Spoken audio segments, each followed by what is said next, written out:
the agenda?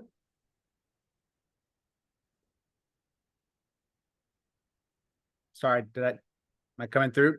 Any adjustments to the agenda that we need to make? Not that we're here. Could we get an approval of a motion to approve the agenda? Move for approval of the agenda as presented. Second from Jim. Sorry. All in favor indicate by saying aye. Aye. Aye. Aye. All right, we've got an agenda. Did folks have a chance to look at the minutes from September 11th? Any adjustments needed or corrections? Move approval. Second. Moved by Jim, seconded by Randy. All in favor of approving the minutes as presented indicate by saying aye. Aye. All right, moving right through it. That is unanimous. So on to the new business. Lynn, are you going to take us through or I don't know who's going to take us through the first quarter of the 2025 budget. Great, yeah. Well, good morning all, and thank you for the extension there, Greg. So, Dan, could you bring up the first quarter?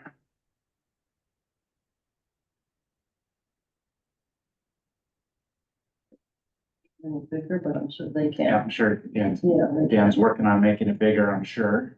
I've zoomed in too. If you just keep your cursor where you're talking about, Lynn, I think it'll move it on our screen too if we zoom in. okay, all right. And actually, if you hold off, but before we move in, I just wanted to let folks know that in the room here, in addition to myself and Lynn and Debbie, we have Laura Crawford. Laura is ORCAA's financial specialist. You probably remember Laura joined us last April, but Lynn and I asked Laura to be here this morning. Again, with Lynn's transition, Laura's taking a more active role in the process of developing our fiscal year 2026 budget, which we'll be doing in the coming months. And so just wanted Laura to be able to work with the finance committee to meet you all and just to get kind of part of this, part of the process. So thank you, Laura, for joining us. Thank you. For Appreciate doing that, Jeff. And welcome, Laura. Maybe we should do a quick round of introductions just to honor your first finance committee with us. I appreciate that, Jeff. So I'm Greg Brotherton from Jefferson County. It's nice to meet you, Laura. Jim, you want to say hi? Jim Cooper from the city of Olympia. Nice to see you again. Very good to meet you. Good Randy? morning, Randy Neville, Mason County Commission. Cool. Very good. All right. I don't know, Jeff, do you want to just walk us through staff real quick? As long as we're, let's complete the circle here. Sure. So in addition to Laura, Lynn. Good morning, Lynn Harding, Financial Services Manager. And Debbie Moody, Office Manager. All right. All right. Oh, I guess we have Chris and Dan online. Chris Oh, yes, yeah. Yep, sorry about that. So yeah, we've got Dan upstairs running Zoom, and Chris Kraus, system administrator, just kind of keeping an eye on things. We have had some issues with our owl, the mic cutting out and some things. So I asked Chris to sit in just to make sure that the owl was working correctly. And so if we needed to make any adjustments. So again, we'll try to project those of us here in the room. But if you online, if you have any trouble hearing us, don't hesitate to speak up and we can repeat ourselves. Great, coming through loud and clear so far. Okay, great. All right, well, thanks for the oversight from Chris, and yeah, back to you, Lynn. All right, great. Well, glad y'all could be here today. We appreciate it and got a lot to cover. So we'll start with our first quarter report that covers July 1 through September 30th, 2024. And, first quarter, there's not really a lot of activity, and it's always great to be able to report that there aren't any unusual activities that have occurred in the first quarter. As you can see, after your review, we've, with a $3.4 million budget that the board approved, we've already received 36% of the revenues. And we are where we should be. Last year at this time, we were about 40%. Just, two of the highlights I just want to make on the revenue portion is you'll see that under the notice of construction, the second line under the AOP, air operating permit, We budgeted 160, we received 34,000. Last year at this time, we received 73% of our annual budget, though it was considerably less. There's just a lot more activity happening during that point in time, and also it was a much lesser budgeted amount too. But we are on track. There's still activity out there in our communities. A lot of permits are coming in. This, the next line I wanted to highlight is the ARP. And Can I ask one more thing about that, Lynn? yes, sir. I appreciate you pointing out that the notice of construction kind of, the reason those numbers are kind of funky and inconsistent, but it looks like that first quarter last year was like more like half of the fund, the revenue as well, right? So it kind of leveled out after that first quarter. And was there a particular project, or do you have an idea as to why that was, that discrepancy last year? Yeah, there was just a lot of small permits that came in on various sources in our 6-county region. And an unusually larger number than previous. So, I mean, Dad could probably speak to if there were any single sources that, but it was a lot of. It was a lot of little. Yeah, a lot of little ones, so definitely kept our engineering department busy. And there was the large one at the Pacific Northwest Renewable Energy Facility in Hoquiam. Certainly, there were a lot of, that had a large fees because a lot of time that was spent on it, but that would have been billed late in the year. That certainly wasn't first quarter of last year. So again, the notice of construction fee revenue is one of the most, or the most volatile part of our revenue, just because there's so many variables that impact, again, when our companies gonna decide to invest and to expand or create new facilities. So again, it's just something we're taking a close look at. You might remember just a couple of years ago, I think my first year here, we had very low notice of construction revenue in fiscal year 2022. So it's very volatile. Thanks. Correct. And as I indicated, ORCAA also had a lower budgeted estimate for fiscal year 2024. If you recall, we did a budget amendment in fiscal year 2024 due to a lot of changes that occurred, staffing and revenue, and so it was in the budget amendment. We went from like it was like $60,000 to $70,000 of an original budget of NLC, and we jumped up to 168 because we had received so many permits and additional revenues. So that's the percentages can be skewed to what was the budgeted amount at the time, the receipt of funds. So Totally. That's a great point. Thanks. yes. So the next revenue line is the EPA grant that we received, 129,000. Actually, it was 130,000. In fiscal year 2024, we received funds from EPA for the replacement and purchase of an air monitoring trailer at Chica Peak, if you all recall that. And EPA provided us 131,000. We expended the majority of that in fiscal year 2024. We expended 129,000, and it left us with a small dollar amount in the second year. So you'll see in fiscal year 2024, we spent 90% of that grant.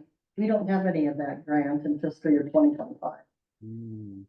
But we still want to show it because it comes up as a prior year comparison.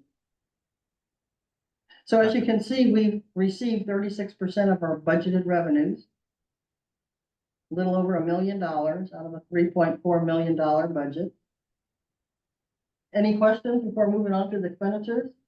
Not really a lot of, show and tell here with we're on track. Looks good. Hearing none. I'll go ahead and move on to the expenditure side. So overall, our expenditures, we've expended about 23% on average.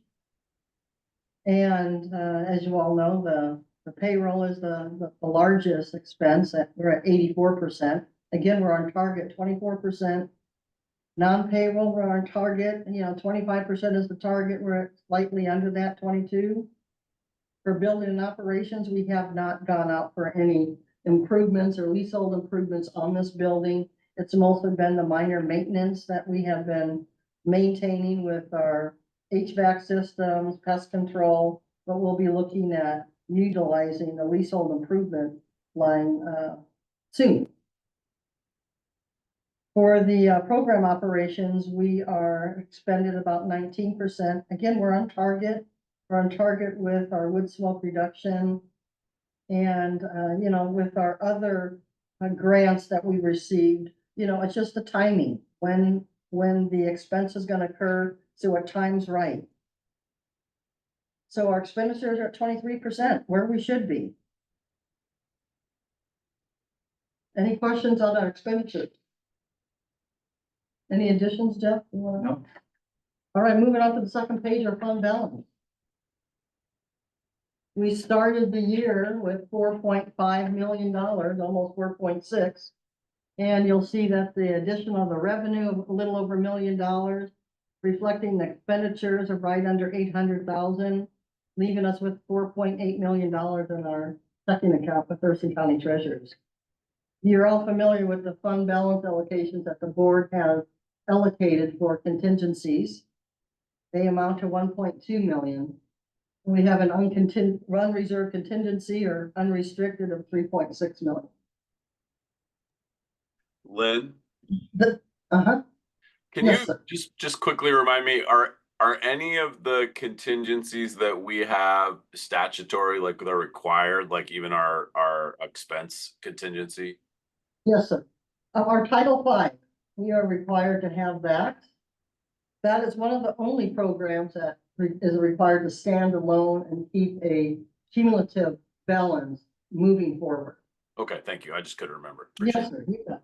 And of course, the tenant security deposit, yes, that is That's just not our Signs. money. Yeah, right. that's correct, right. And the vacation sick leave, right? It's not ours, but it's not statutory.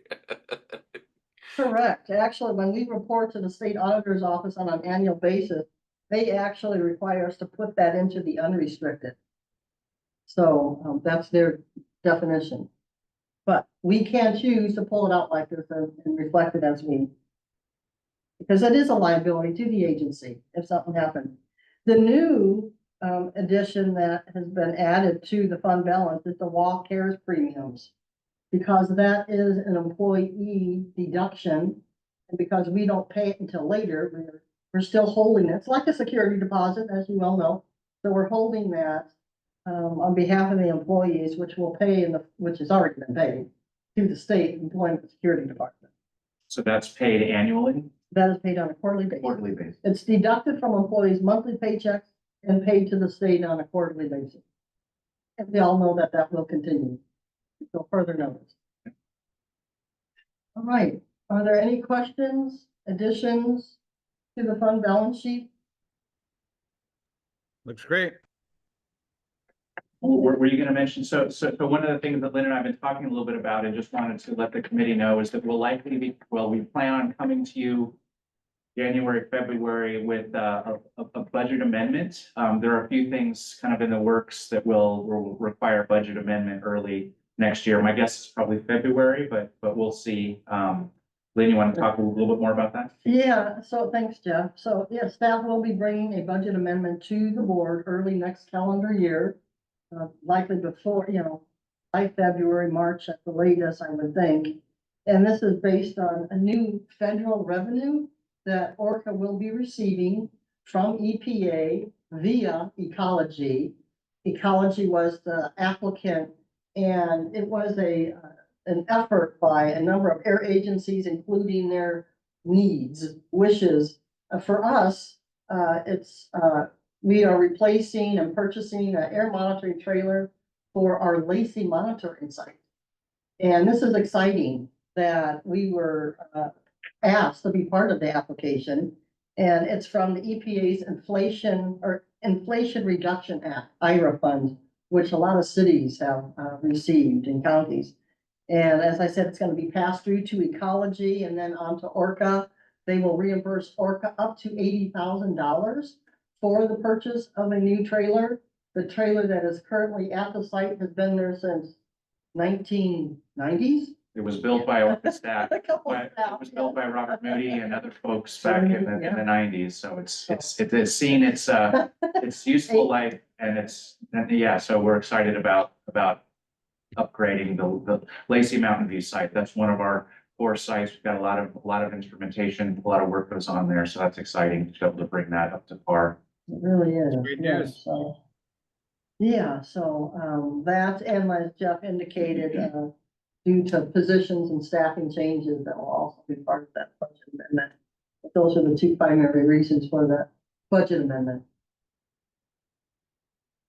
Any questions on that? Okay. All right, so that sums up our first quarter report for fiscal year 2025.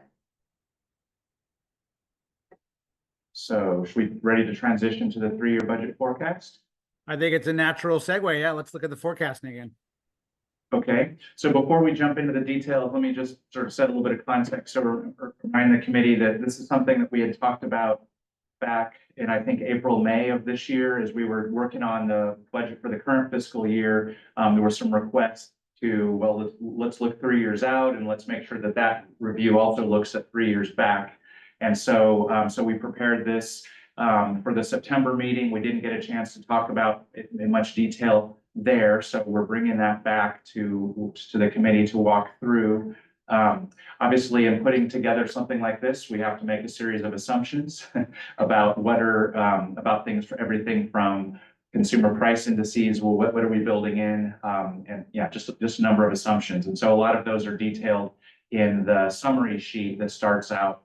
So maybe that's the right place to start. So Dan, if you could bring up the first page of the 3-year budget forecast document.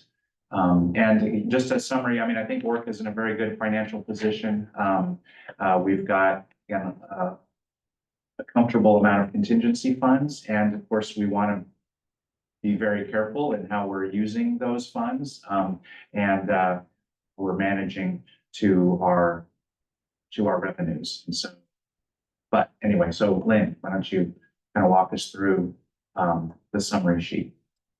All right, thank you, Jeff. So, the board had asked us to provide you with a 3-year forecast. So the 3-year forecast includes 2 years of prior, actually, it's gonna be 3 years of prior information. Fiscal year 22, 23, 24, it includes our fiscal year 2025 current year, and then 3-year outlook. The crystal ball came out, let me tell you. So, and the packet that you're gonna see, not only is the summary, but the packet includes the summary, the 3-year income and expenditures and appropriations. Another page is a 3-year forecast with the fund balance. We have our office building, leasehold improvements, and then finally our revenue report, which will be interesting to get to as well. I'd like to go over the summary as we're going through the 3-year forecast, if that works for you. Sure, sure. And it's interesting, some of the trends you'll see on this 3-year forecast. The first section obviously is our revenue, which covers our grants, our fees, and the other revenues that we receive for penalties, interest earnings, and building.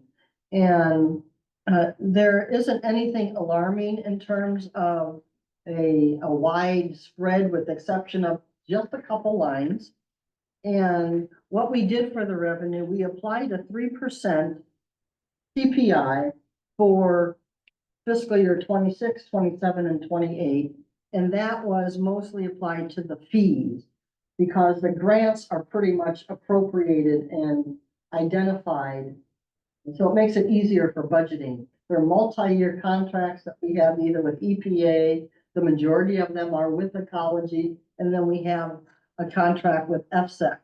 So we almost always know what we're going to be getting over a 2 to 3 year period. For the grants, for the fees, as I indicated, a 3% CPI was added to the majority of the fees, including the assessments. The AOP, we do a workload analysis. FSEC is that multi-year contract. The fees were added to the registration, the NOC, the minor, excuse me. And as you know, we don't have a revenue source for. And that is a budget, that is a program that operates on about a $300,000 a year expense. And that's mostly staff, obviously. And then, of course, it was applied to your asbestos fee revenue and land clearing. And then you can see that in terms of penalties, we made very conservative estimates there. So again, the current approved year, fiscal year 2025, we have $150,000 from penalty funds.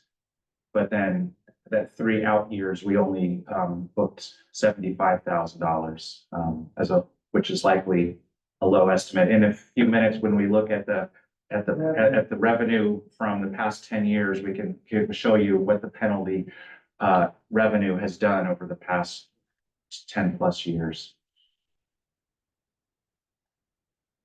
And typically ORCAA does budget about $50,000 in penalties. Or more. In past years, we've typically budgeted 50,000 up until about the last 1 to 2 years. After that, there was close communication with compliance and engineering when we understood that there were some penalties, one-time penalties going out to some of our larger sources. So as you can see on the revenue piece, fees represent 50% of the budget.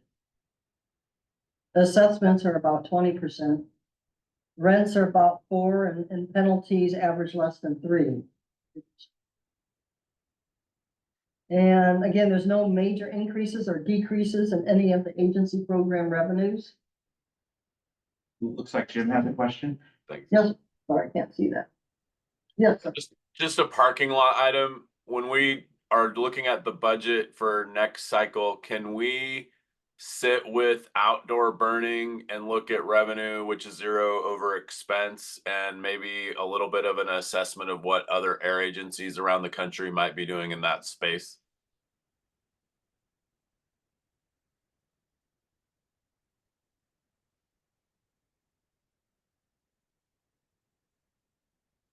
Thank I you. don't know what that is. Do you by chance? No. Good question. Thank you.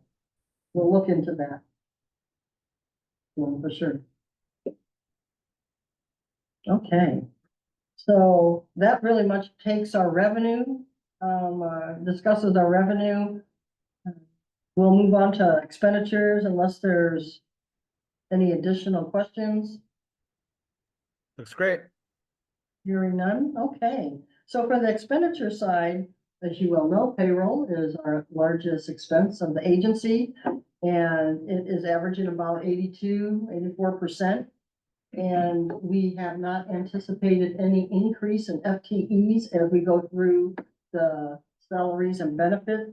It's pretty stable at 19.25 FTEs.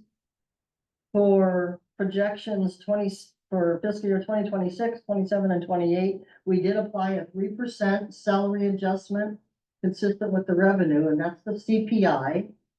And looking and reading some of the projections for Department of Labor and the statistics out there, I lifted what some of their projections have been identified at, and it hovers between 2.5 to 3.15. So I kind of went in the middle with 3%. It also includes the salary line, staff step increases.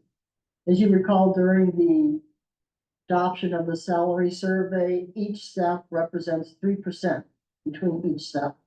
And so, and combined, and not everyone is at the same monthly anniversary. And so based on the 3% CPI and the 3% step, I added a 5% net cost to salaries because of the difference in when steps are initiated. And for the employee benefits, we did add a 4% increase to benefits due to the rising costs of medical, dental, life, vision, long-term disability, employee assistance program. And also, we did receive word that Employment Security Department is increasing the paid family medical leave in January of 2025. So that is also partly included. At this point, ORCAA continues to pay for the L&I premiums and the paid family medical leave. That is in the budget unless the board decides otherwise. It also anticipates a slight increase for Department of Retirement Systems. And then the actuarial committee publishes information on what the outlook looks for employer and employee future forecast for premium. So I looked at that. And so again, there's a slight increase in that. If anything's going to happen, we have high hopes that that might even slightly decrease. So that could be a savings to the agency. Moving on to the non-payroll, really nothing huge here. We did include a increase for the, sorry, I gotta pull up for the insurance line. As you can see, there's a trend increasing with our insurance building vehicle theft. That's the Endurus. We're building in about a $4,000 or $5,000 increase each year. And Endurus is at this point fairly comfortable with my projections, but you know, it's subject to change. We've been pretty good. Our projections have been pretty good in the past on where it lands with Enduruses and their annual premium to ORCAA. So about a 10% increase every year. Yeah, so it's, I feel comfortable with that, but then we can always change that during budget times. But really, there's nothing major here. We did add, as you can see, additional level 2 chargers and purchase of EV vehicles to the budget. And again, that's always subject to change too. All budgets are. But again, pretty stable here. As you know, yes, sir. Can talk to me about vehicles for a minute. That a 5-year run of vehicles in a row seems like more than I can remember. So is that a transition plan or what's going on there? Well, and then just a relationship to whether or not we should be having a vehicle contingency given that increase. So we do have, so the plan is we've got a vehicle purchase in this current fiscal year. And we do have some vehicles that are approaching or over 100,000 miles. And so see for the next, I mean, so we've got a total fleet of 5 vehicles and we are now kind of, actually, I think we've got 3 of those that are ready to retire. And so, yeah, so again, it's not urgent really. There's one vehicle that we really need to replace sooner rather than later. We've got it kind of in a stasis where we're not putting a lot of miles on it because it's a 2006, I think, Ford Escape. And so it's in need of replacement. But so Jim, I mean, so we're just kind of in that phase where we're needing to invest in our fleet. Yeah, I think I really appreciate you saying it the way you did. And I think you remind me of several conversations with our previous director where I thought we were just underspending every time we bought a vehicle. And that came back to bite us with 5 years in a row too. So, yeah. Thank you. Well, right now, one of the things to consider is the reduction in costs. It might be a good time to capitalize on that reduction. They're literally slashing it everywhere. That doesn't last long, so we might want to consider an early replacement. Yes, no, Lynn and I are working with Odell at this point to work on getting an EV charger installed here at the back of the building. So hopefully by say the end of February or so, but yes, one of my priorities in the coming months is going to be to actually proceed with having conversations with local car dealers and making that replacement of the first vehicle here in the coming months. So because you're right, Randy, there are a number of of incentives. I mean, and I think the dealers are lowering prices, but there's also federal and state incentives that we might be able to take advantage of. Mhm. And that may change quickly. And curious, are we going after grants for the EV power station? We've looked into it. We've looked at Department of Commerce, we've looked at PSE, but I think there are too many restrictions. For example, the PSE grant requires us to have at least a fleet of 2 vehicles. We've looked carefully at it, and so I think we are actually not going to get a grant to help pay for the EV charger, just because of the grants that are available don't really fit ORCAA's needs right now for a variety of reasons. Okay, but Can I again, just if we amplify that a little? if we Sorry, go ahead, replace it Randy. right away, we may have 2. I'm sorry, Randy, what was your question? If you replace right away these others, if we do some upgrades, we may have enough vehicles to qualify. Yes, so we're looking at it, and we haven't yet completely closed the door on it, but there's also certain requirements that don't fit ORCAA's needs, but yes, if we do decide to move forward more quickly with our EV purchases, such as, so purchase 2 of them right away, then that is something that might make sense for us to do. So haven't completely closed the door on the Puget Sound Energy. It's their fleet program, but so yeah, we'll continue to look at it. And I just wanted to amplify what you said too, Jeff, a little bit, just because a couple small nonprofits have actually turned down these grants for workplace chargers because of the conditions and the timelines, and they end up having to outsource it or do a significant match, which ends up, you have a third party charging you, doubling your kilowatt per hour charge. I think I with the landscape right now, I think I too favor just get a two charger thing in. Yep. And one other thing about electric vehicles I was wondering is, do we ever buy lightly used vehicles? I just think with all the rental fleets also getting rid of their lightly used EVs. Yes, I've certainly looked at that, because I know a number of months ago, Hertz was unloading a huge number of their EVs, and that you could pick up for really low price. So yes, I mean, if when I go talk to the Nissan dealer or Kia or other or Chevrolet, and they have some used vehicles that are low mileage, I think that could be a good sound purchase for the agency. So yes, and we've also Sorry. Finish your thought. Well, and so we've also looked at leasing, because we had heard that the right now was a really good time, that the Nissan had really good lease rates on the Leaf. But as we looked at it a little bit more closely, for ORCAA as a public agency, there was no we didn't see any financial incentive, any financial benefit to do leasing rather than just a flat out purchase, straight up purchase. Mhm. We're definitely looking at options. And we're not As long closing as the we sell door. them in the period that we would have ended a lease, because I think that for me is the reason I suggest leasing, because we shouldn't be planning on keeping these cars as long because the technology is changing so much. Yeah, exactly. Yeah. And then just another thing that came into my purview this week at the city, we're going to be leasing police cars from Enterprise, and that makes almost no maintenance, because it's a short time frame, great reduction in maintenance that will actually overall reduce our long-term vehicle replacement expenses. And so just wanted to throw that out there, because you mentioned rental car fleets in the world. Like there's actually a pretty big market for long-term leases through the rental car agencies as well. So no pressure. I know you're looking at a lot of venues.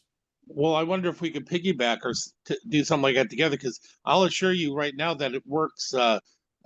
Mason County was the one that broke the barrier there, was able to finally get that and make that happen. We've been doing it now for years, and they're very good at selling the vehicles when the market shows that it's the best time to sell it, so that we have less loss than you could imagine too. It's been very, very, very successful. I do feel like if we added 1 car or 2 cars into a city or a county's regular annual purchases, and we might get a better rate too. I know a lot of people are buying a few electric cars every year now at this point. So I don't know. I know that's another avenue to research, but to Randy. Yeah, so maybe yes, certainly, I can look at that and maybe, so Jim, is Jay Burney who I would want to talk to in terms of Yeah, start with Olympia's? him and then he'll connect you with fleet. But you might also Okay. talk to Randy's fleet person just to kind Sure. of get a comparison. Sure. Yep, I'll follow up with you, Randy, to get a name for who I should talk to with Mason County. Sounds good. Great. Thank you for all that information. That's good. I feel All like in we it should together. just go lease 5 cars right now and get free chargers from them. But anyway, go ahead. We're saving Well, also, how- $1 million a year. I mean, literally, we're saving more than that. How are you securing your EV chargers? Are they inside or outside? So I think the market right now, there's no reason you shouldn't get the charger itself included with your purchase from every dealer in America. And then it's the wiring to the charger that's expensive. Right, yes, yeah, that's the big expense. The charger itself is not expensive. For what we need. Okay. All right, Okay. moving forward, any other questions on the non-payroll part? Okay, so on the building operations and maintenance, we do have some increases in the leasehold improvement line, as you can see. Specifically in fiscal year 2027, we go from 20,000 to 220,000. And when we get into the building and maintenance tab or page, you'll be able to see that the 2027 includes replacing our roof, possibly, including solar, possibly at that time, replacing some of the flooring. 2027 appears to be a popular year for a lot of improvements and changes at ORCAA's office building. But these, again, it's just projections. It could happen earlier, it could happen later. But that's the purpose of the jump going from 20,000 to 220 in those fiscal years.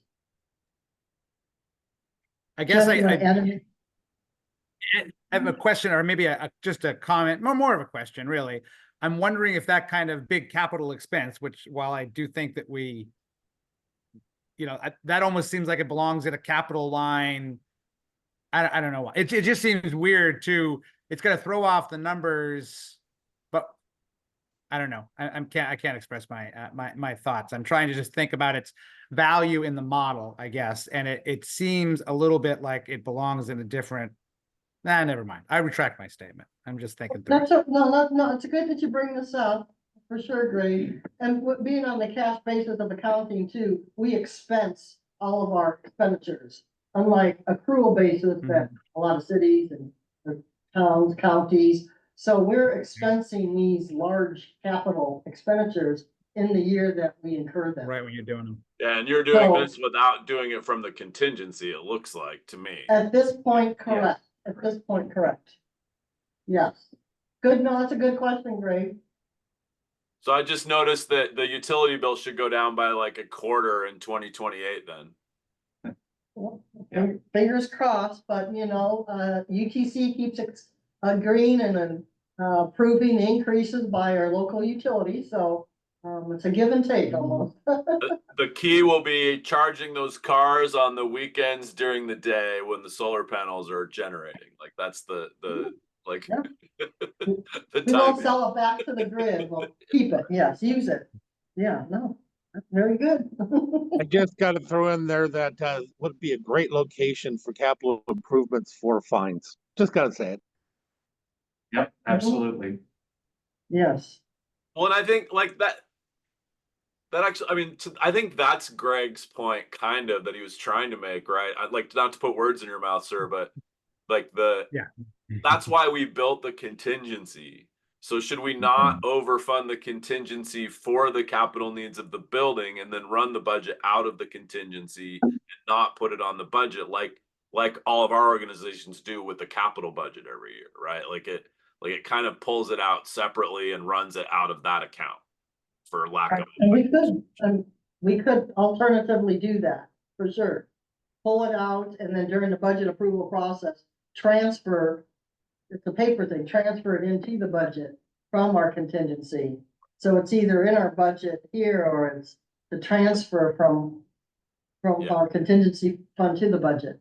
And just thinking ahead to the next conversation, like I'd rather fund the contingencies at the level they need for each specific item and then do the projects out of them. So we're not trying to operate the organization as much out of the contingency.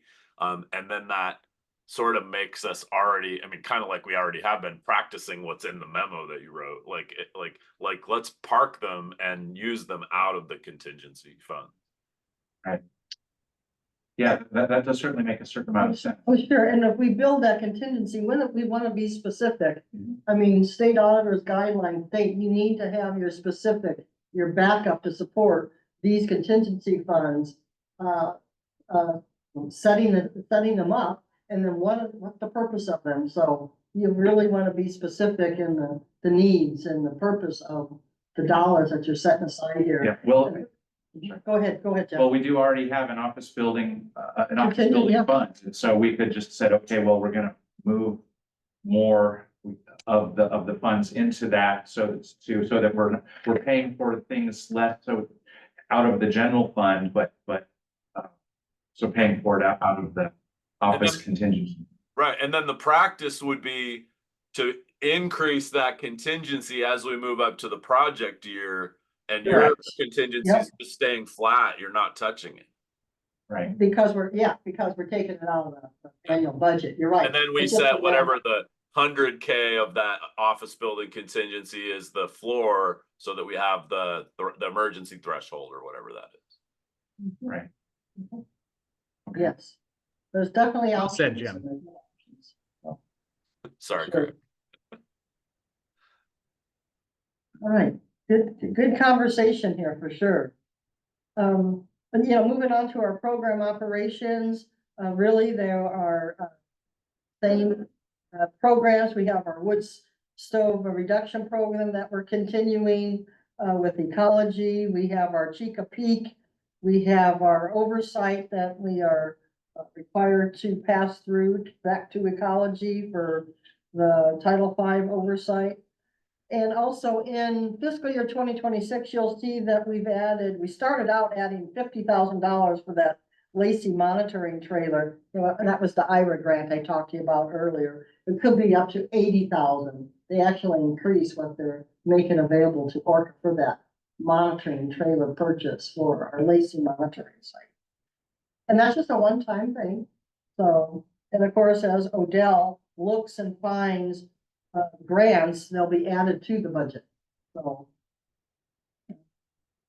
other than that, so that's your expenditures for each of the 3-year forecasts. As you can see, it's a gradual increase from 3.5 million to 3.8 million to 3.9 million. So the agency is definitely increasing their budget at their staff. So, but that's the expenditures.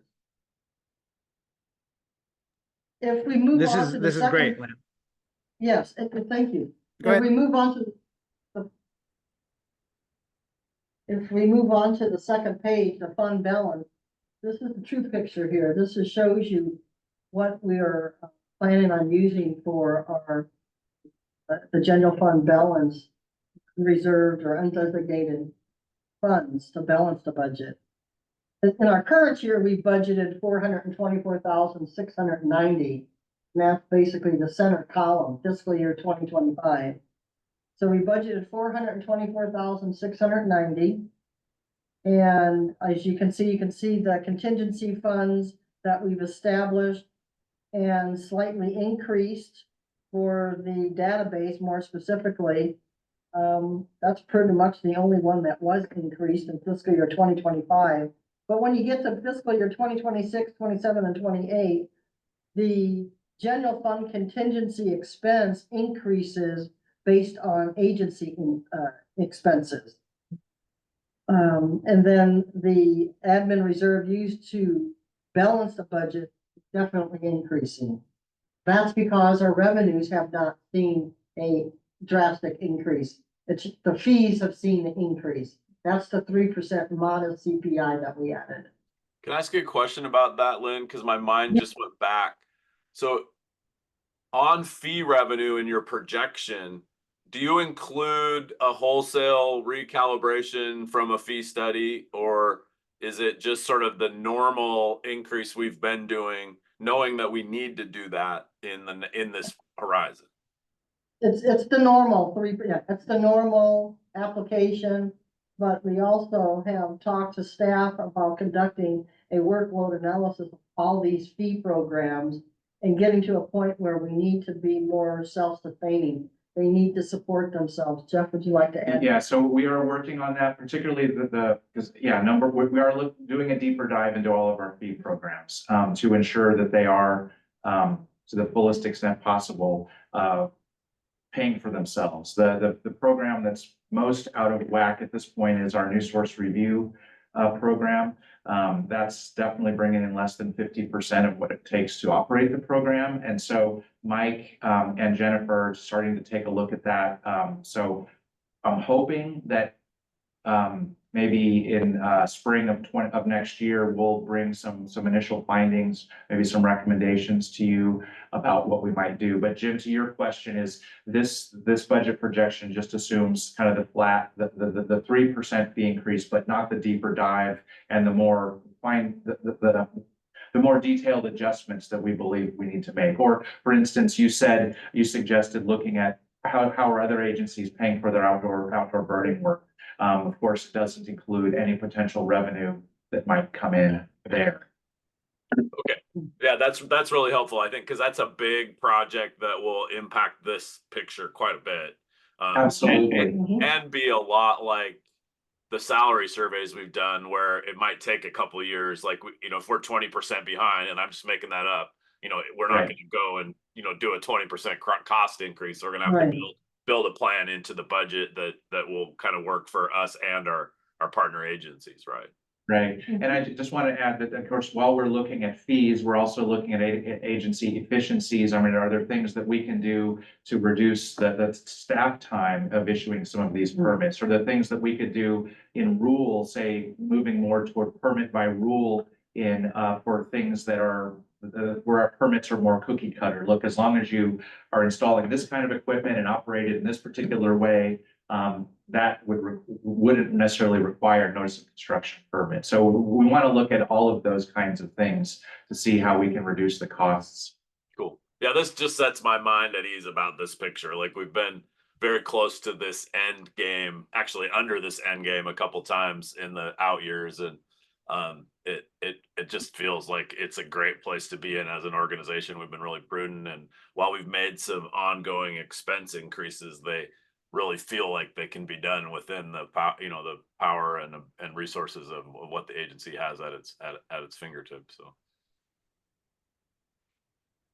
great. All right, any further questions there? So as you can see, we are continuing to set aside funds for contingencies. We're accessing our admin reserve for the 3 projected years, which brings us down to $500,000 of undesignated in fiscal year 2028. We have time to look at, like Jeff just said, implementing efficiencies and streamlining, and that'll be a recurring process. So, but for a 3-year projection, this is spending okay. And hopefully we can only improve on this.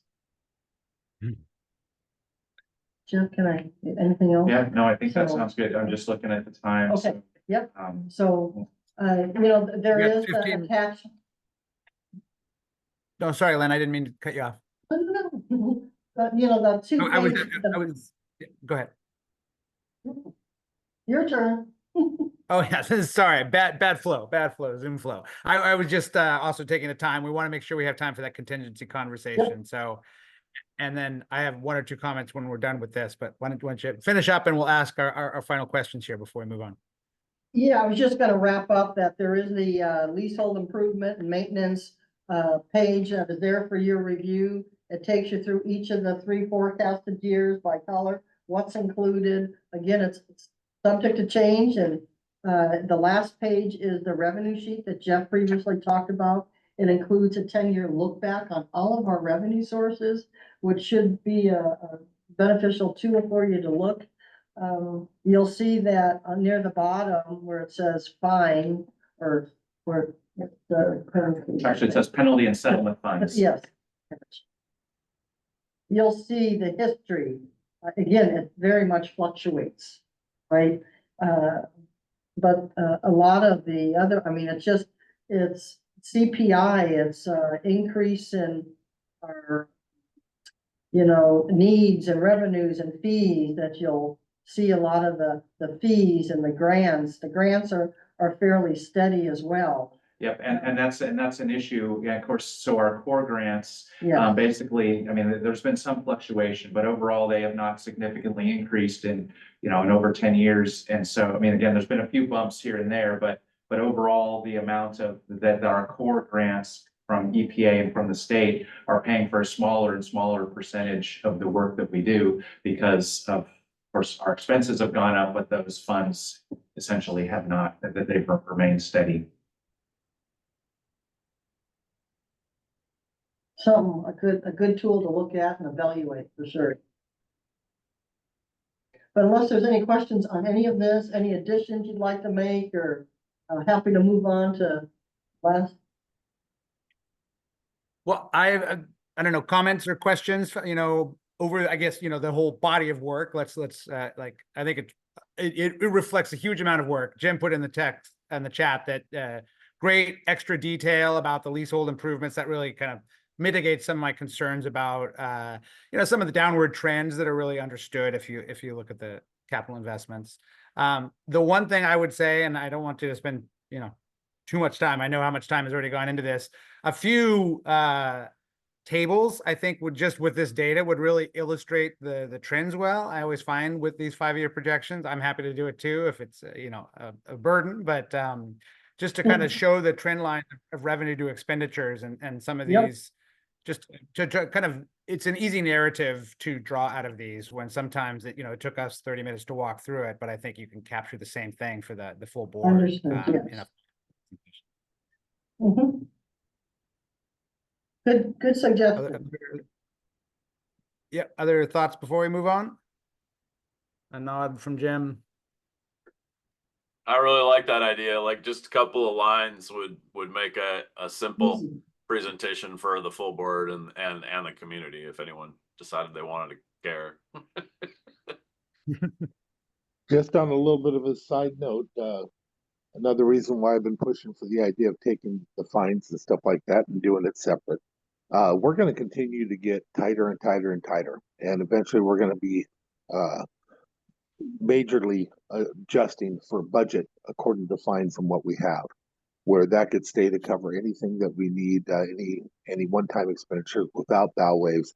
I just wanted to throw that out there. I know we've talked about it before, and we've come close a few times. I just wanted to keep reminding you why I keep saying it as we start to move forward, because even my county, who has all kinds of money in the bank, things have been adjusting so much that I'm trying to express to my commissioners they're going to have to make an adjustment downward. They're at the verge of starting to have a great expenditure. And once that starts happening, it happens 1, 2, 3 times and you're in trouble. Just wanted to say that. Thanks, Randy. We always appreciate that message from you, and congratulations on the election. I hope that we'll have you on the ORCAA board for another 4 years to, keep us honest and responsible over here. I definitely enjoy you guys. And I definitely, how much I love the money. I don't say much on these because she does such a great job of putting it all together. There ain't a lot to say. I just, like a good surfer, I just ride the waves. So thank you for all the hard work. All right, great. Good words to move on to. Let's start talking about contingencies here and the fee. Wait, what was this? I forgot. This is the fees, right? Contingency fund. Yeah. Well, so, yeah, Mostly so what about this is, yeah, this is the draft resolution that we had initially discussed again last spring about the possibility. It was, we first brought this to the committee after we had received a large penalty settlement from one of our sources, just as as an idea to clarify what the agency does with with large one-time revenue sources. And so we had some discussion about it. I know that the committee was mixed on moving forward on it or not, but we did decide to table it until we came back with the 3-year budget forecast. So here we are. Again, this is just a draft. We could certainly adjust it as needed, as the committee recommends. But it just, in my mind, would provide some additional clarity. Essentially, what we would do is we would set up an additional penalty and settlement contingency fund where money goes into there. My recommendation would be that every year during the budgeting process, we calculate where we make, we get out our crystal ball and we'll say, what do we expect the penalty revenue to be in the coming year? Like we were talking earlier, in the current fiscal year, we've budgeted $150,000 towards agency operations. So we set that level, and then anything above that is what we would put into the contingency fund. And then like the other contingency funds, all it would take is a motion from the board to be able to spend that on whether it's capital building projects, whether it's, I know at the last, the September meeting, I think Jill suggested maybe create a grant program for small businesses. So if the board decides, yes, we want to create a grant program out of some of the contingency funds, the staff would bring that proposal, the board agrees, would take a motion to use X amount of the contingency funds from this new contingency account towards whatever purpose the board decides to use those funds for.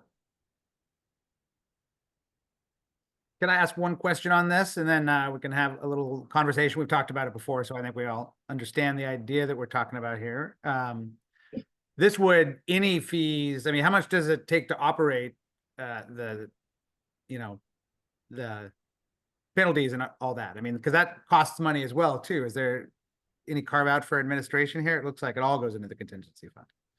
Well, I mean, so the idea is that, again, so it would be over a certain amount. So every year we would decide what amounts we want to put into this versus we keep. And yeah, I mean, it certainly costs money. I mean, certainly dealing with asbestos related, notification related notices of violations are more expensive than other kinds of NOVs just because of the staff time and other things. And so again, as we look at what that program costs to operate, I'm sure we'll figure out that, well, it's maybe less able to pay for itself, partly because of the penalty aspect. And so, I mean, I do think it makes sense to be using some of these penalty fees to be paying back into the programs. Again, the outdoor burning, there is no revenue associated with that. And we do issue a lot of outdoor burning related notices of violation. And so that's kind of, so I think that argues in my mind for not for making a decision about what's the level above which we put in this fund versus what's the level that we put into day-to-day agency operations to be managing things. But am I misreading this resolution? This seems like all of it goes into the contingency fund. Well, it's a circle that doesn't allow us to spend any money the way it's written. Because unless the board wants to, yeah, but it's not clearly written to me. Like, does it go into contingency or does it go into the budget and then go into contingency if it's not expended? Right. Right. That's those two. Therefore, the resolved paragraphs seem to be in conflict with each other to me. Okay.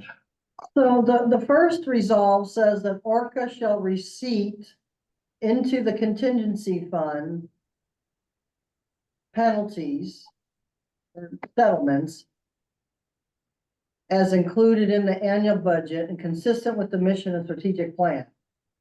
Further, if the penalties and settlements exceed a budget needs, funds may be transferred into the contingency fund.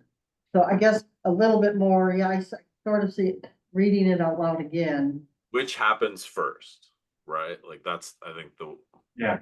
So we can certainly specify more about how it works, and that again, during the annual budgeting process, we decide you know, how much of the penalty is, how much penalty revenues should go towards agency operations versus what should go into this penalty fund. And then we can, then we can again specify what that process looks like. I am so close to enjoying it, but at the same time not. I'm going to say again, using the term contingency fund for this, it doesn't seem like it's the proper placement. I think it should be a specific fund with a specific line item for just these funds. And with that, each year as we do budget, we can adjust how much we want to spend out of it with the idea that we try not to spend it for operations. So by keeping it separate, we can start to do things for capital. We can do things that are needed throughout the year as it pops up. But I think it should be definitely kept completely separate. It only is adjusted during the budget time to add a little bit so that we take the seriousness of what it's like to take that money away and use it for operations. If not, it will become part of operations, and we're not taking in this money as much normally. So we're going to have to find a way to get and create revenue, and that's what I'm afraid of. That's why I think it should be a separate fund. And from that separate fund, every year we can decide how much gets spent out of it for what purpose. Don't disagree with the naming of the funds with Randy, but we were just talking about the outdoor burning and how we don't have revenue to offset that by essentially NOV program. So it feels like sustainability of the program, before we start going and looking for grants, if we have a penalty, NOV implementation budget line that we can agree upon and in the budget process, say $100,000 for whatever or $50,000 or $20,000. I don't know what it is, but then we can put it in Randy's rainy day fund or capital use fund or whatever we want to call it. I agree that there's no reason for it to be it's not a contingency fund for penalties and violations. It's it's a gravy fund that we're being, intentional about preserving as much as possible. But I guess I would argue for also sustainability of the operations while we're doing that. Yes, and so I totally agree with everything you said, Greg, and we can be more during the budget development process. We can be very clear on what it is. So again, in the current budget year, we've got $150,000 of penalty funds that go toward general agency operations. We can talk about, well, what all is that funding? And I mentioned the core grant. That pays for a lot of our outdoor burning work, frankly. So we do have ways of covering that. And then also, if you look at the RCW for I can't remember exactly it's 7815 is the Clean Air Act. I can't remember what section deals with agencies' budgets, but it does talk about how fees and assessments are, calculated and have to be collected in an amount that's going to cover agency expenses. And so there's some language around that. But again, I think the way we're doing it and the way Lynn and I have in mind is consistent with what I've heard here. I use the term contingency, but what I mean there is a specific set as a particular contingency fund, like we have some of the other ones, a named contingency fund. Yes. Yeah, that's what I hear Randy saying, right? Is that yes, a name, exactly, named contingency. Yes, but even better than that, by doing it that way, as we're saying, we know it's going to come up shy with this and come up shy with that. Then each year we actually specifically say, you know what? We understand that it's going to come up shy $30,000 this year, so we're going to add it out of that contingency fund in there. What that also does is tells us that we have to pay attention to it because this year it's 30,000, next year it's 40. Now we got to start asking why. That's why it's best to do it that way. So it's a specific conversation if we're going to raid one fund to pay for something else, which is just good business. So our average. Oh, go ahead. I was just going to say that we get a lot of small regular penalties to the agency. We do on occasion get the unusual large penalties that come in here. These smaller ones definitely take a lot of time, and sometimes more so than the larger ones, believe it or not. But maybe a way to look at this and just brainstorm here. At the end of each fiscal year, we know where each program from AOP to asbestos to out, we know at the end of every fiscal year how much revenue is brought in by program and what our expenditures are by program. We know what the ending fund cash balance is for each of those programs. If we have NOV fine money that we collected $140,000 and we've not attached any expenditures per se because for that program, we're transferring that 140 towards the programs that have these large deficits because they're unfunded or underfunded. What I'm thinking is if the board feels comfortable that instead of the 140,000 being transferred to fund these underfunded and unfunded programs, keeping 40,000 out and transferring it to the contingency fund as a restricted use for whatever you may come up with. I mean, that's a way to look at it too. It'll be done at the end of the fiscal year as an option. During the budgeting approval process, if you budget 50,000 of penalties in there and we get 140, the board doesn't decide until the end of the fiscal year how much they want to transfer to the penalties and assessments set aside. So fund, unless whatever the you wanna board call it. makes another decision at the end of the fiscal year, any revenue over budget would go into this contingency, right? So if we Fund. set a budget like this year at 150 and we got 200, 50 goes in unless the board makes a change midstream. Yes, sir. Okay. And what, Lynn, as you're talking, one thing that occurred to me is, I mean, I know in terms of our timekeeping system, and we do track enforcement by each of our programs. So Yeah. we could do some we could maybe do some looking at that to see, I mean, how much time are we spending? So there might be some additional information that we could glean on the cost to operate, say, the enforcement side of the asbestos program or, too. Compliance, yes, yes. That sounds And you great. can- Randy, any opposition to what Lynn's outlining here? I guess you're talking about bringing a new draft back at the next one, right? Yes, Or sir. Mhm. Are we talking, would we be comfortable enough, I guess, before you answer, Randy, Jim and Randy, with these modifications that we've talked about now, bringing this straight to the board? Or do you want to bring it back to the finance committee first? Yeah, Back to the fund, yeah. This makes sense. So we're all understanding. so my recommendation would be to bring it back to the finance committee. We've got a January meeting. And so we could talk about it there. And if, I mean, we could certainly circulate it in advance of the meeting. And maybe if everyone's good with it at the finance committee, then maybe we would take it straight to the board meeting that month. Or if, again, I don't think there's anything particularly urgent around this. Yeah. But it sounds like we're all kind of in general philosophical agreements. I need Not a minute everyone. to speak my opinion because I'm not. Go ahead, Jim. So I think we're spending a whole bunch of time trying to write what we already do, and it doesn't make any sense to me.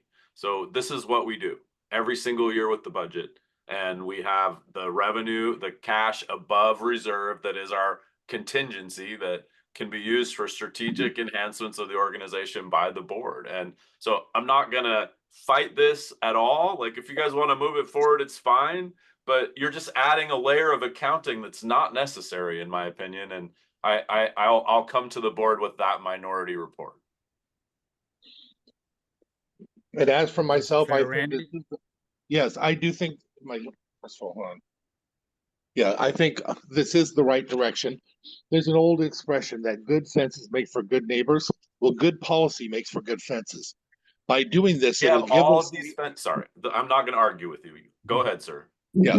So all of the things that we're doing by doing this way, yes, it is another step, but it will help us in the future, especially as things start coming on and money start coming in. It'll help us to keep those parameters and keep those fences. But on top of that, it'll help maintain our integrity that we don't use these fees and ever in the very future create fines and fees in order to get the revenue to operate what we're doing. It's just a great fence, a great policy in order to protect the people that we're representing, the organization. And I do appreciate that you're correct. It is an extra step, but I think it's a very good one for the future.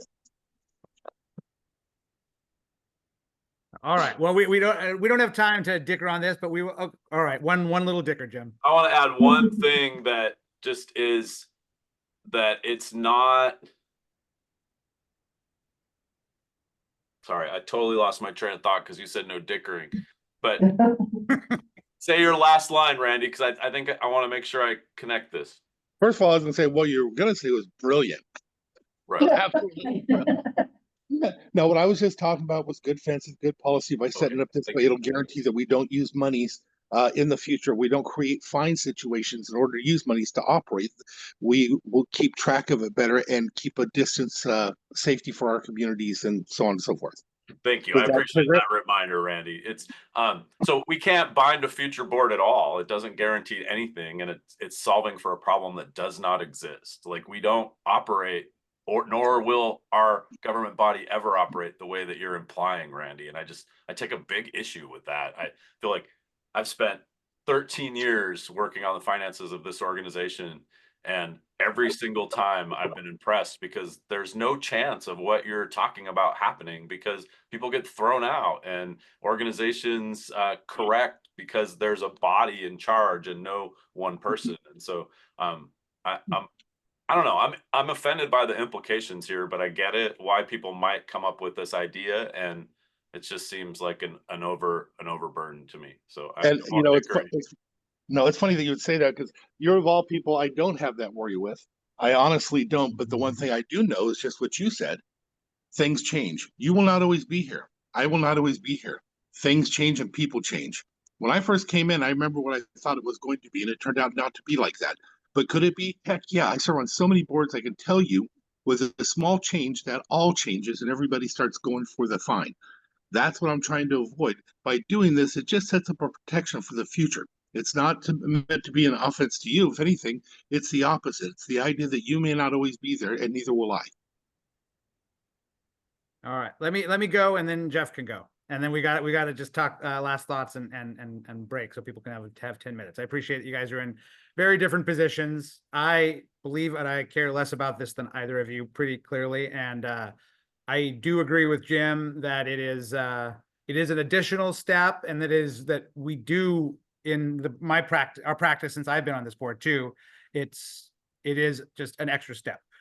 I think most accounting is extra steps to create financial controls. And so my inclination is really to follow the recommendation of staff here is the tie breaking. I mean, if you guys think that it would be a good financial control and worth that extra step, I mean, it's an extra line on an Excel spreadsheet, it's not that much work, and it just makes it formalizes what is our practice. So I don't have a problem with it. I don't find it offensive, but I do understand both of your perspectives and appreciate also the passion for our fiduciary responsibility from both of you. So I appreciate the conversation. And now I'll pass it off to Jeff.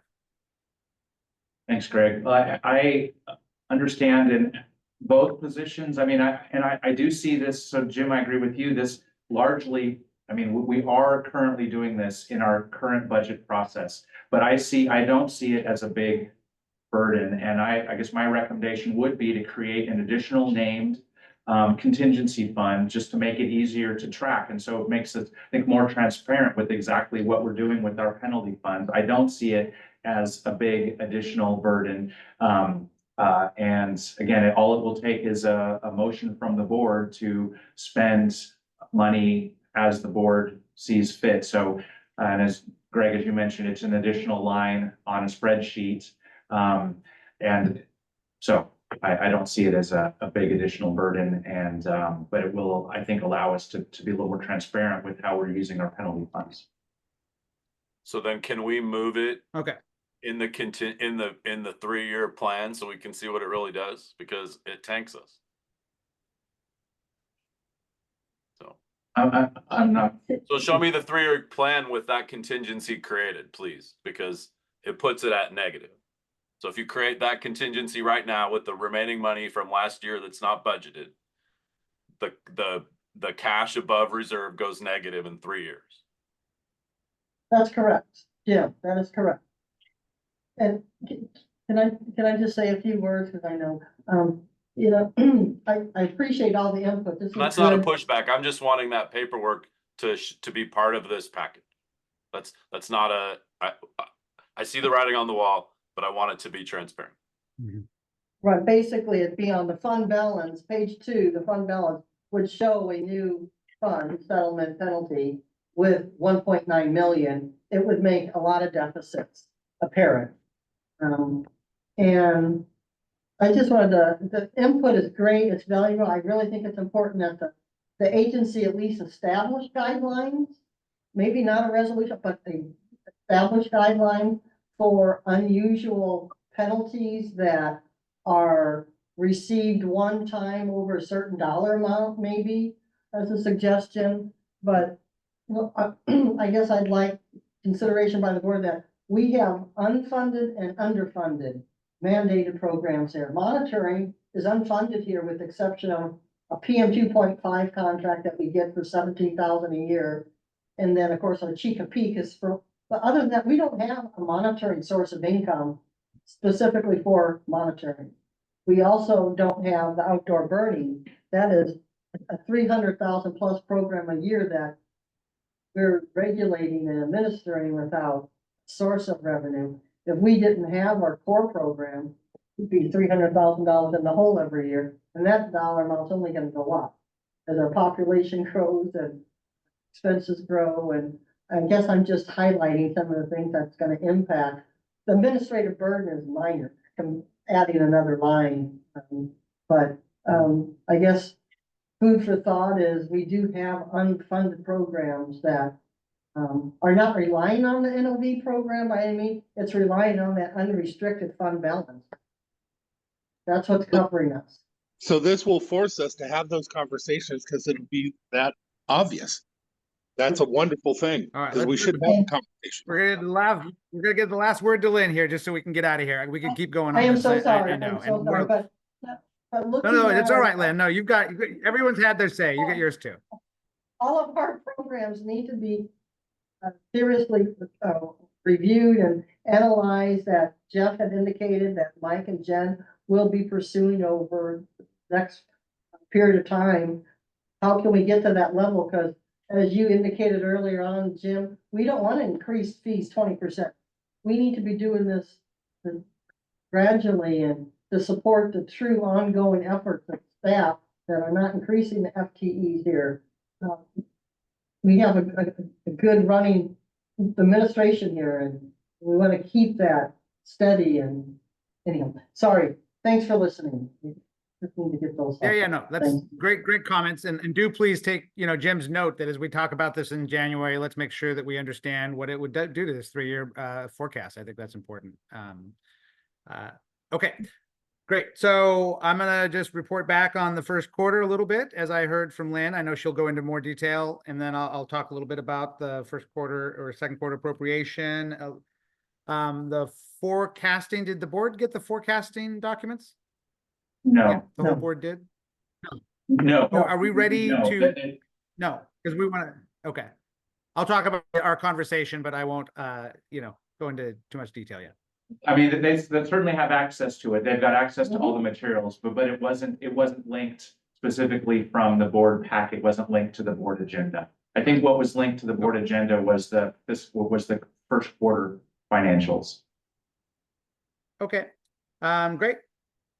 Anything else, high points, Jim or Randy, that you want to make sure I focus on? I'll talk about our continuing conversation about the, the fees and penalties and the robust conversation we had. Yeah, you might lift up the vehicle piece of that, just kind of in the. I was going to do that too, yeah. I'm Wait, good. the vehicle piece of the forecast or which specific, our whole conversation? Yeah, I in was the gonna forecast, jokingly just introduce like, this as- just. That was the thing that, other than the capital on the building, that was different in the forecast in the out years. So that you might mention both of those when you talk about the forecast. Will do. Okay, well, this is the same Zoom room. We'll meet you back here at 10 for the general meeting, the board All meeting. right. Okay. Thank See you in Anything 10 else for the good minutes. of the order? Okay. All right. We're adjourned.